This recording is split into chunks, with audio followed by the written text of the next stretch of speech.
the sun. All right, 10 minutes before 11 o'clock. Thank you for tuning in this day before Thanksgiving. If you're looking for a good book to read, we've got one to tell you about. It's called Pane and Suffering. It is a Webb's Glass Shop mystery novel, and that sounds like a series, if you were to ask me. Yep. Cheryl Hollon is the creator of the book, the writer of the book. She's a member of something called Sisters in Crime, which I believe is not really Sisters in Crime, but really like a writers group, I'm hoping, right? I'm hoping she's not part of a crime syndicate. She's here in Florida, right? She's with St. Petersburg. The Florida chapter of Mystery Writers of America, Romance Writers of America. She retired from an engineering career designing and building military flight simulators. I think that is cool. That's cool. I was in one time, and you were in another one, remember? And then you shot me down. Remember? Yeah, that remember was funny. That was fun. Pane and Suffering. P-A-N-E, by the way, a play on the word that describes glass, right? Yes. Cheryl Hollon. Good morning, Cheryl. Oh, well, good morning to you. Where are you? Are you in St. Pete? Well, right now we're out on Indian Rocks Beach enjoying the beautiful weather. Oh, and nice. Any kids out there catching sharks? No, not that I know of. Well, I was down Leave them there, please. I was in Indian Rocks Beach once, and there was some kids on the pier. I love Indian Rocks. They were catching sharks. Well, they were trying to anyway.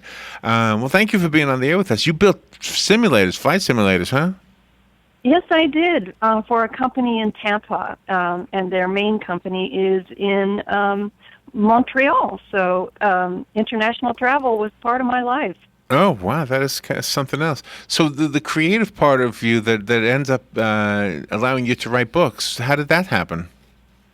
Well, it's kind of a mix of an engineering brain and also an artistic brain. I've always painted. I've almost always written. And sort of they help each other. When I'm really deep into engineering, I take a break in art.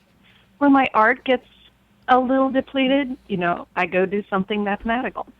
It works. With art, you try to create something visually stimulating. I don't want to say always beautiful. It's not always beautiful art, but it's always stimulating, right? It is. The process of creating art is stimulating. Whether it's sellable or not, who knows? So in writing a book, does the same thing apply? Does the story? I mean, the story sounds stimulating to me. It sounds like there's a murder and a mystery and So it's a different kind of an approach than I would think a painting would be. It is a little more structural, and I bring in a lot of my engineering skills to carefully plot and to research locations and murder methods and police procedures. And when you make stained glass, you do have to have some form of engineering aspect to it, because you have to know where the lead goes, where the glass goes, how it's all going to adhere together, and that's an art in itself. It is definitely an art, plus a good deal of skill. I learned to solder for the first time in a stained glass class, and I just loved that. It was very soothing. So the story, part of the story is a glass shop. Tell me, is that like the centerpiece of the story, physically the centerpiece? Yes, it's actually inspired by a glass shop in St. Petersburg on Central Avenue. And that's where my husband and I have been taking classes, buying materials for over 15 years. Okay, so the main character, Savannah Webb, is that based on you? No. Okay. Savannah is a brilliant glass blower, and she was studying in Seattle. And after her father died, she returns back to St. Petersburg, mostly to settle his affairs, and that includes the fate of the family-owned stained glass shop. So basically, she just wants to hand it over to her dad's trusted assistant and then return back to Seattle to her life there. But before she can even hand over the keys, he dies of a heart attack as well. Oh, no. Well, that's just too much coincidence. Yeah. So she thinks that her dad was murdered as well as the assistant. But the local police are unconvinced. So she pretty much takes it on herself to figure out why they died, and hopefully before the killer tries to cut her out of the picture. So in writing the book, did you have an aha moment when you figured out how you were going to twist this? Several aha moments. It was quite an interesting journey and quite different from writing technical manuals. I bet. To the joyous activity of just making up friends and playing with them all day. It was great. Well, you have to have that dialogue in there because dialogue is really reflective of the character's personality. Yes, I've been told that my stories are dialogue driven, and that's kind of how I imagine them, is in a setting, and then what do they say? What do they do? So do you go to do the people at the glass shop, the actual glass shop, do they know that the book is based on their shop? Yes, they do. I credit them whenever possible. They have been so supportive to me that I need to pay back as much as possible. Can we go down there and see some of your art in one of the museums down there?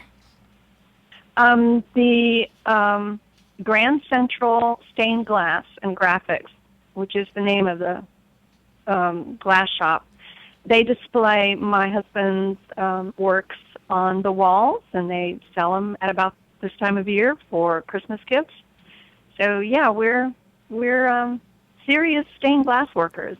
We have a small shop in the back of the house that's a converted mother-in-law cottage, and we have, the drills, the kilns, and lots of glass back there. Oh wow, that's wonderful. This is part of a series. Is this the first of a series? It's the first of a series. The second is called Shards of Murder. Oh, wow. And that's based on an art festival in downtown St. Petersburg. So that comes out end of February next year. Well, good for you. So you've kind of figured out a way to have a second career, huh? Well, combining the two passions seemed to work. The stained glass and the writing, and just everything took off very quickly. And the engineering, because it's really hard to get from one frame of mind to another. Yes. I do require a bit of transition. Sometimes a wee bit of beer. Oh, there you go. I'm with wee you. bit of beer. I'm with you. How do we get the book, Cheryl? It's available in all your independent bookstores, as well as Barnes & Noble and Amazon. And do you have a website of your own? Yes, I do. It's www.CherylHollon.com. And spell your name, please.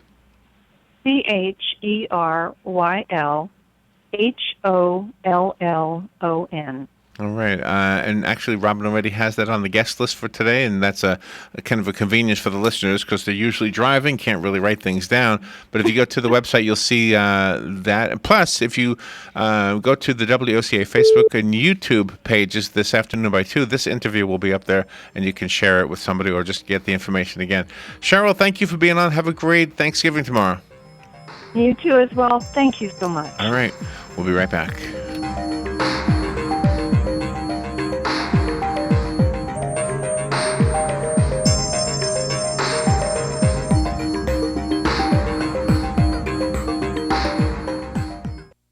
Broadcasting from the Paddock Mall Studios, this is WOCA, Ocala, Gainesville, The Villages, 1370 AM, 96.3 FM, The Source.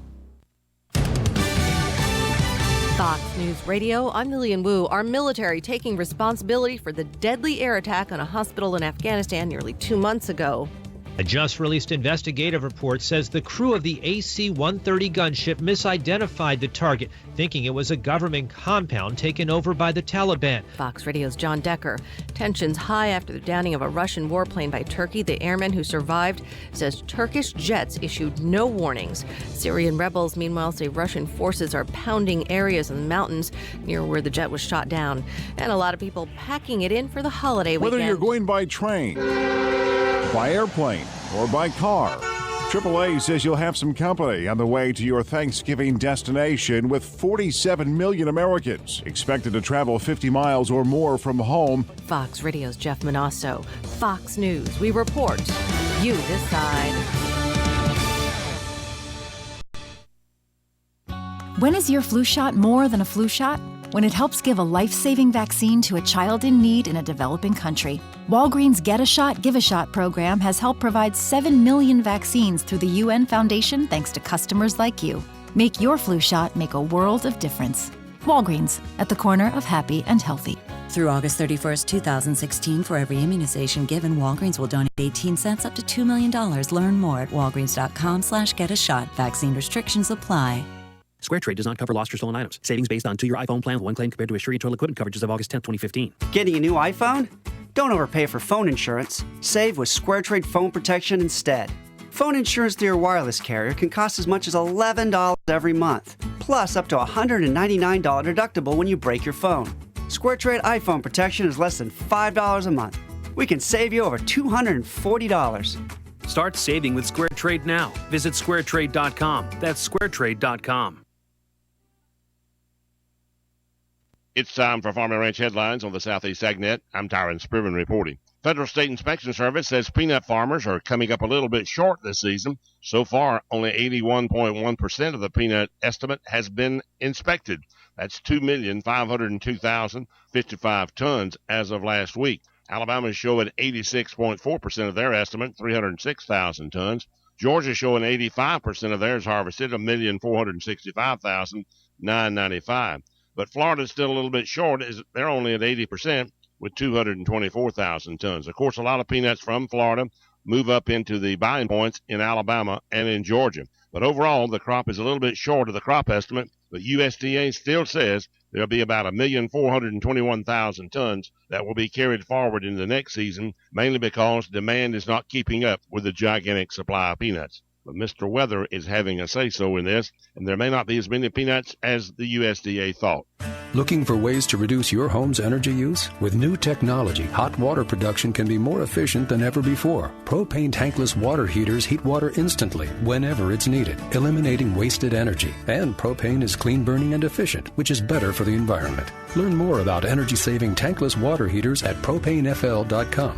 Propane gas. Exceptional living from the exceptional energy. A message from the Florida Propane Gas